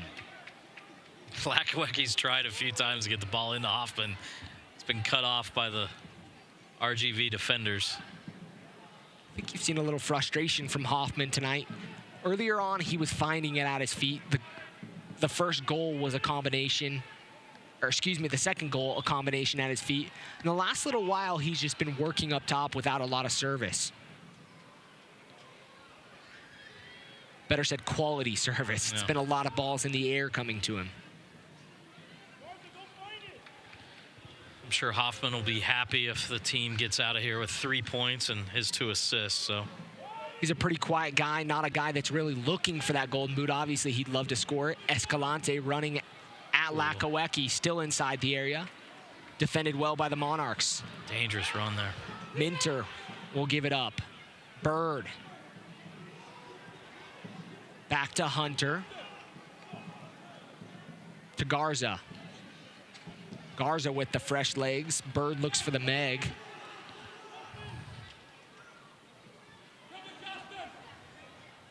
Minter defending Garza. Garza will win the corner kick for Rio Grande Valley. And this is where the Monarchs are going to need to be extremely focused here. Set pieces.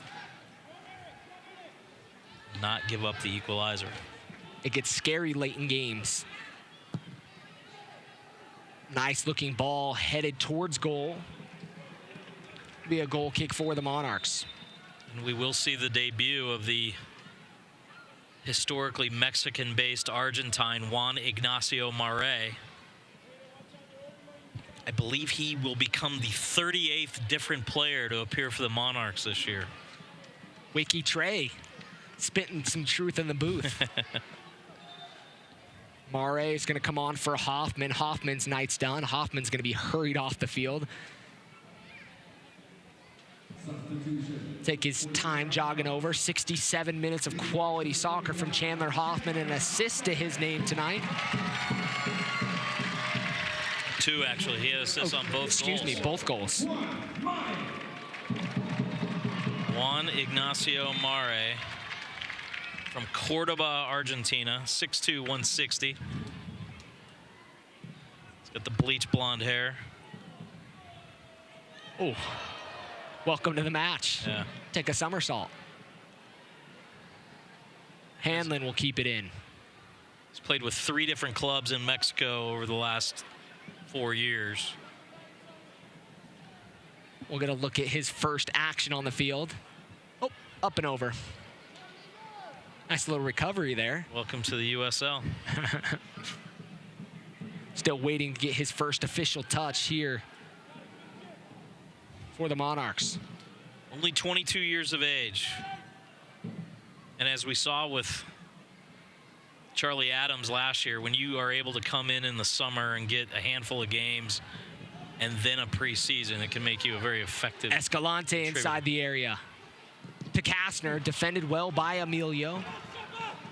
Kept in by Rio Grande. Hunter, he'll go towards the touchline, looking back post.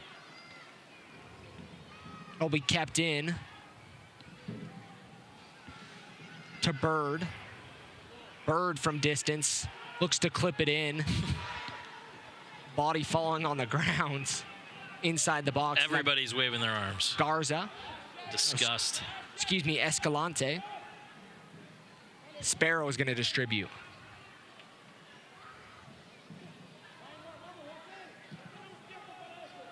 Anguita had to come out.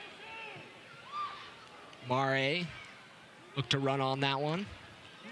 Mare there with his first touch. Nice. A tackle. Nice. Bring it down with his chest. Nice tall body frame there. Yeah. Garza is going to give him a nice little shove for a little bit of the time wasting. Soccer antics, as we'll call it. Hunter, that one takes a pop up and hits his hand. No call. Adams moving forward, looking for a player to make a forward run. Clips it over the head of Velasquez, Minter, and Mare.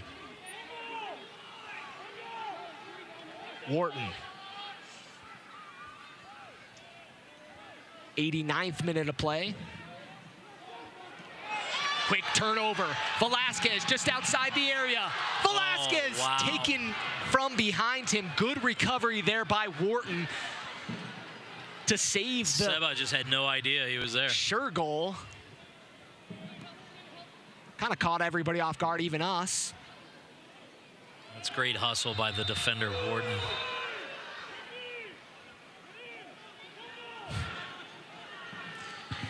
Velasquez looked like he was just ready to fire away, kind of wound up, but Wharton was able to recover nicely. It's a little too much time on the ball. Mark Briggs still beside himself down there on the bench. You would expect that. That could have been the dagger. Now it's still nervy. Free kicks, Rio Grande Valley. Looks like there'll be 4 minutes of stoppage, and the Monarchs won't want to give up many more set-piece opportunities here. Mare, he's going to get a run at it. Brody's with him. He's inside the area. Looks to Minter. Minter out wide to Seba. Really wasn't the materializing play you would have looked for. Minter is going to win a throw-in for the Monarchs. We're into stoppage time here. 4 minutes announced. 30 seconds into that 4 minutes.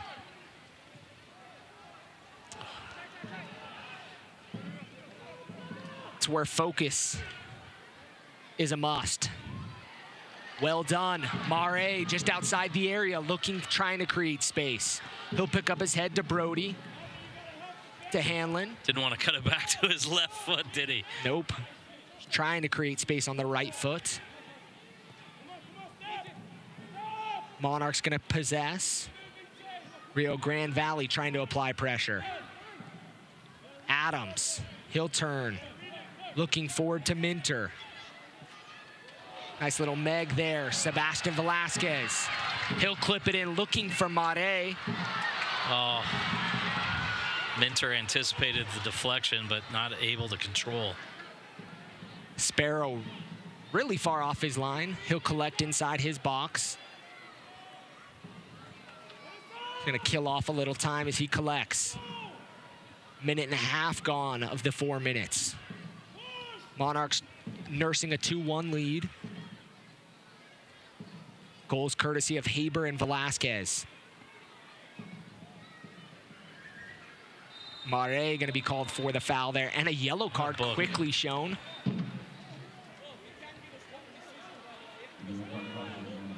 Mark Briggs talking to the fourth, saying it's his first foul. I think it was the sequence there. He felt like he was fouled, went for it. And Guita's going to take the free kick for Rio Grande Valley. 9 players up.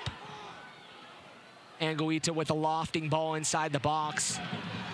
Mare, Seba picks up his head. To Minter. Minter. Brody's there. Brody's inside the area. Shot and a big save. Wow, what a save. By what had to be a tired Anguita after taking the free kick and hustling back. You know, you wondered if Seba was going to take the shot from distance. Yeah. Seba's going to take it to the corner. Defended by Bird. He's going to attract defenders. To Charlie. Out wide to Brody. 3 minutes are gone of stoppage unofficially. Brody's going to go into the corner. You know, he's not giving up on that one. He'll be tugged upon. Free kick for Rio Grande Valley. Late in this one, can't be too much left. Pay will win the header. That'll be a throw-in for the Monarchs. And that might be about all she wrote here at Rio Tinto. Yeah, the Monarchs bench all tapping on their wrists.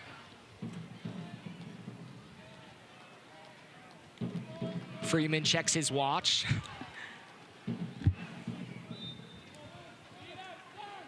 Getting Karinga to throw it in. Mare posting up high.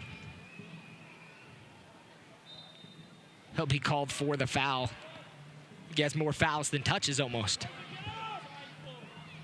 Ball lofted forward. Defended well. And that's going to be the full time here at Rio Tinto Stadium. Monarchs with the 2-1 victory, moving to 17-3-4 on the season, 55 points. Rio Grande Valley falling to 7-11-6 on the season, 27 points, still sitting outside the Western Conference playoff picture. Trey got a little sketchy towards the end of the game, but the Monarchs able to close things out. Yeah, there's some physical play and just some choppiness. Both teams kind of waiting for the other, it appeared, to kind of make a move. And obviously the Monarchs had some opportunities to ice the game with an insurance goal. All credit to RGV, who came in and fought, I thought, very valiantly, especially taking the lead 5 minutes in. Chandler Hoffman creating assists on both Monarchs goals. Certainly Sebastian Velasquez pulling the strings. Good to see him back out there. Maybe a little rusty compared to his early season form, but all in all, 3 points in the bag for the Monarchs, extending their home unbeaten run to 13 games dating back to last year, 11-0-1 this year. They've got another home game next Saturday, and then some pretty critical games on the road, as you mentioned earlier, Sacramento and Reno. It's going to be a fun playoff race here in the Western Conference. 8 games left for the Monarchs, and a big test, an opportunity. Deloy talked a little bit about a halftime opportunity to set the wins record. Sure. The points record. Goals scored, I believe, is still within reach as well. Absolutely, yeah. Those New York Red Bulls 2 records set last year, very much still in play for the Monarchs, who have been, I think, equally good at home and away. I think a 6-3-3 road mark is excellent, and just competitive every time out. We did see one of the newer Monarchs players make his debut tonight. So Mark Briggs, I think, will be happy to say that he got 8 or 10 minutes of a look and integrate him in the team. We've got MLS veteran Danny Cruz out there, 150 professional games under his belt. So a lot of work, and we've heard Mark and the guys talk about it all year long. They want to peak at the right time. This probably isn't what Coach Briggs is going to look at as a peak, but certainly 3 points, multiple goals scored now, I think for the 16th time in 17 wins for this club. They widened their goal differential. They widened their point lead, which is most critical as they look to get that #1 seed overall and host those playoff games. And tonight, an opportunity to find out later tonight if they will be officially in the USL playoffs for the first time in the 3-year history. Yes. Depending on results from the Orange County and OKC game. An OKC loss would clinch officially for the Monarchs, who, with that 17th win of the season, matched their win total from the first 2 years. Still 1 goal shy of matching the home goal total this year from the previous 2 combined. So just a record-setting, record-breaking year. And you know, you and I talk to Mark Briggs every post-game, and he only cares about one thing, and that's having a trophy sitting next to him. He said that adamantly a couple times. In mid-November, so. And, you know, they have an opportunity looking to try to break that records of the Red Bulls too. But that points total, obviously not the same season to season. 69 is what won it last year. But in the West, 52 points was the top. Now they're at 55. What do they have to do here to close out the season, sitting in that first #1 seed, winning the regular season, and putting themselves home field advantage throughout the playoffs? Well, look, we talked a little bit about it. Not only do the Monarchs have a big target on their back because of how excellent they've been all year, but when you're going to Reno and Sacramento and Phoenix and San Antonio and several other teams, Vancouver, playing teams or teams that are coming in here, they're either playing for pride or a playoff berth or playoff positioning or both. And so the Monarchs are going to be tested week in, week out. And, I think we'll hear from Briggs in a few minutes that Velasquez has to be a little sharper. We saw glimpses of all that interplay and that combination play between Velasquez, Haber, Hoffman, Adams, Brody.